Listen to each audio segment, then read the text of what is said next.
strategy of this current government of Pakistan, current health ministry of Pakistan. And when we say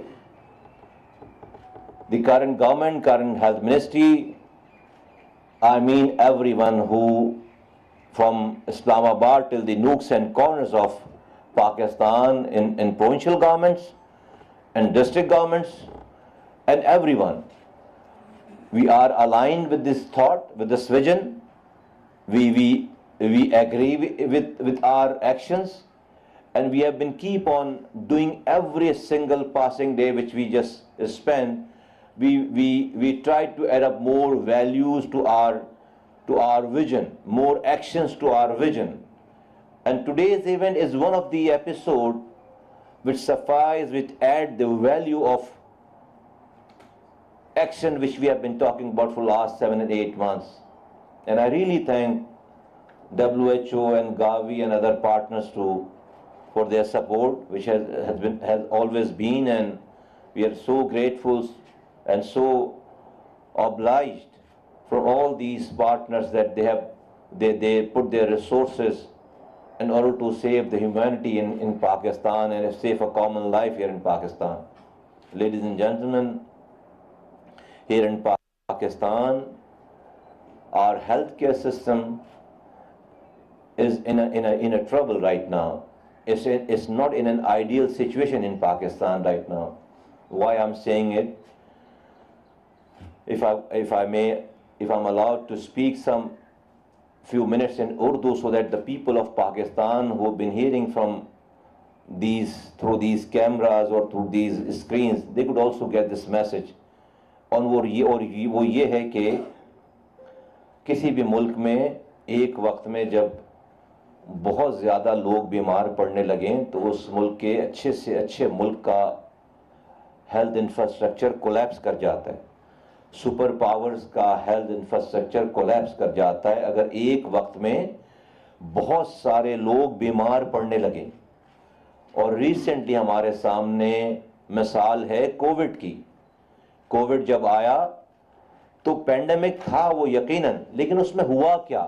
اس میں ہوا یہ کہ ایک وقت میں جب بہت سارے لوگ بیمار پڑنے لگے کسی اسپیسیفک ملک میں کسی بھی جگہ، تو ہم نے دیکھا کہ اس بہت سارے لوگوں کے ایک وقت کے بیمار ہونے کا برڈن امریکہ جیسا سپر پاور اور اس کی اکانومی جیسی ورلڈ نمبر 1 اکانومی بھی اس کو ٹالریٹ نہیں کر سکی، کولیپس ہو گئی.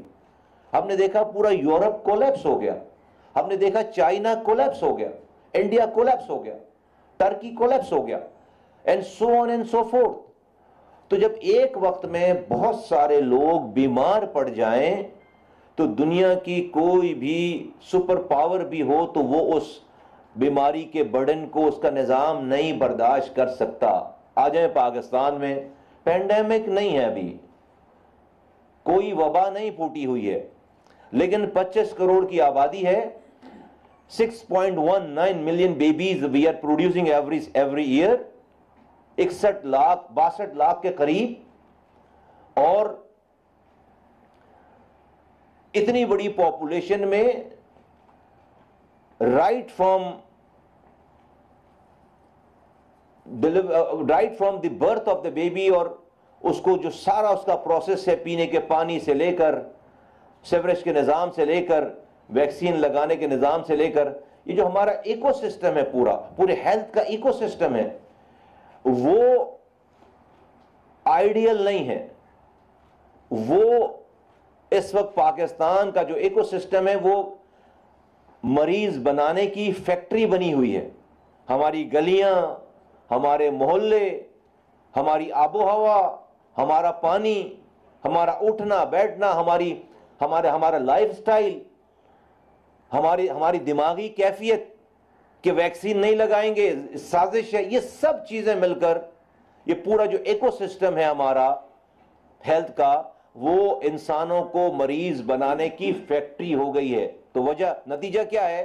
نتیجہ یہ ہے کہ آج جب آپ ہاسپٹل جاتے ہیں تو وہاں ایسا لگتا ہے کہ کوئی سیاسی جلسہ چل رہا ہے.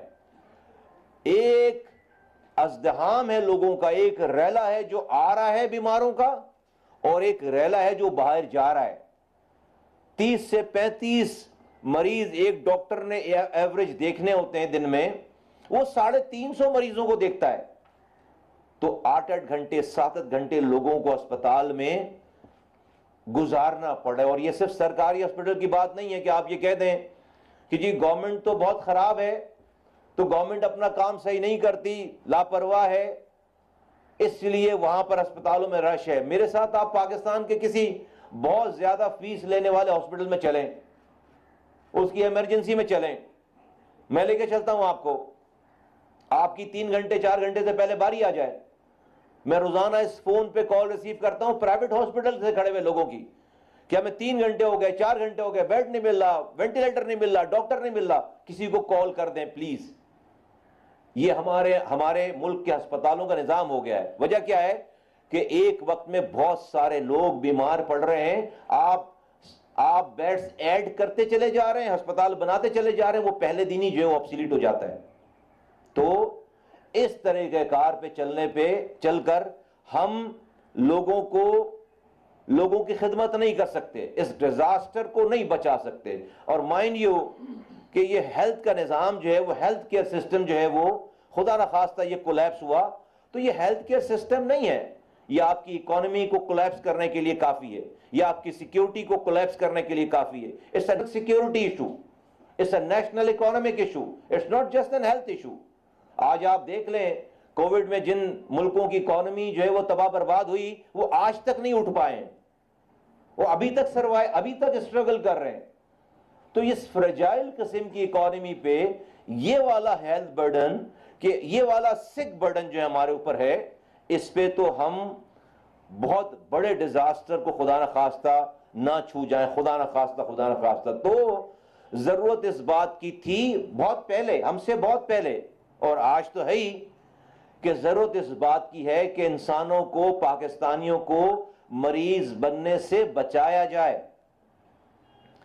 مریض بنا کر ہسپتالوں میں ان کا انتظار نہ کیا جائے، بلکہ ان کو ان کے گھروں کے اندر، ان کی گلیوں میں، ان کے محلوں میں، ان کے صوبوں میں اور پورے ملک میں ان کو مریض بننے سے بچانے کا نام ہی ہیلتھ کیئر سسٹم ہے.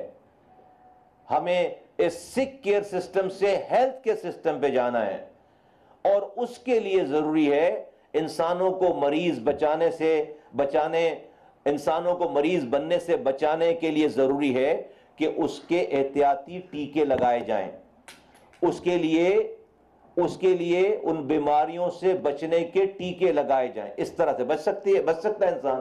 آج ہم حکومت پاکستان فری آف کاسٹ، 1 روپے بھی لیے بغیر 13 بیماریوں سے بچنے کے ٹیکے لگا رہے ہیں ہم، جس سے بچے، پہلے لوگ مرتے تھے ہزاروں کی تعداد میں، اب ان 13 بیماریوں میں نہیں مرتے.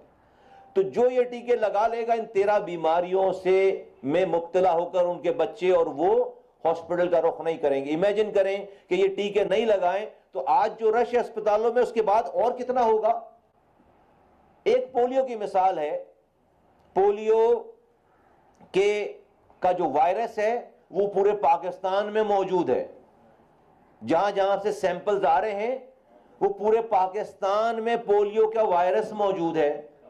لیکن پولیو کا کیسز کتنے ہیں؟ 30 اس سال، پچھلے سال 30 کیسز تھے.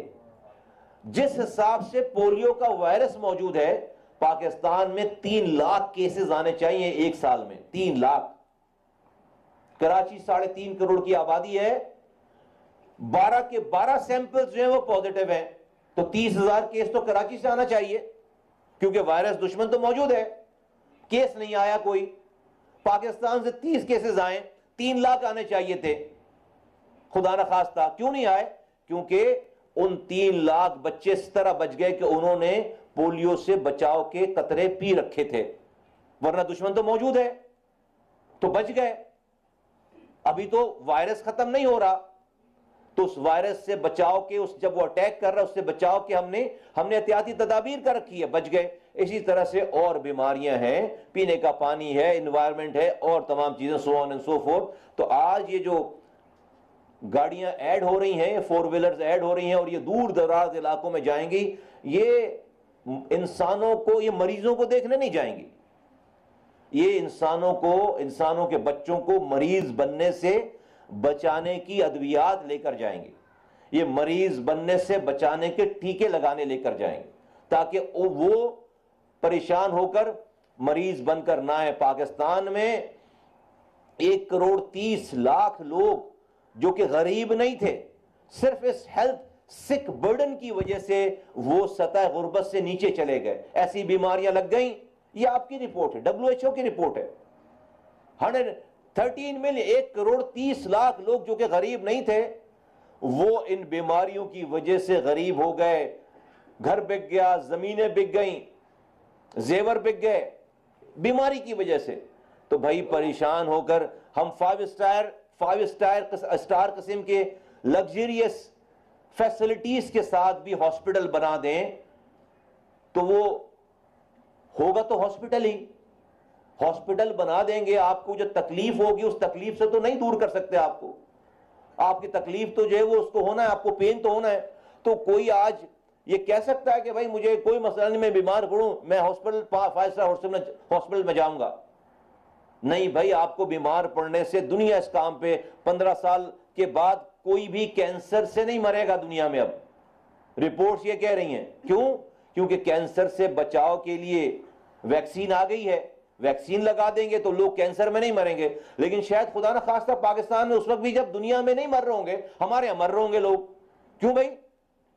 کیونکہ ہم جب کینسر کی ویکسین لگانے جائیں گے کہیں گے بھائی یہ جو یہودیوں کی سازش ہے، یہ بیرونی سازش ہے، یہ ہمارے خلاف آ رہے ہیں۔ یہ دماغ میں اگر رہے گی بات تو ہم یہاں آج جس طرح سے پوری دنیا میں پولیو ختم ہو گیا، ہمارے یہاں پولیو جو ہے وہ ابھی بھی موجود ہے، منتیں کرتے ہیں، جاتے ہیں، بتاتے ہیں بھائی کہ بچاؤ، تو وہ نہیں سمجھ میں آتی بہت سارے لوگوں کی بات۔ تو آج بھی پولیو افغانستان اور یہاں موجود ہے۔ تو میں once again I would like to thank once again to Gavi, to WHO, to the entire team and FDI and everyone and all those who will be receiving these vehicles.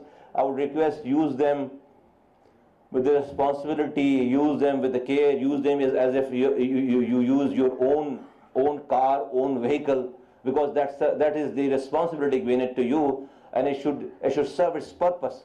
It should take those the way it has been conceived, the purpose it has been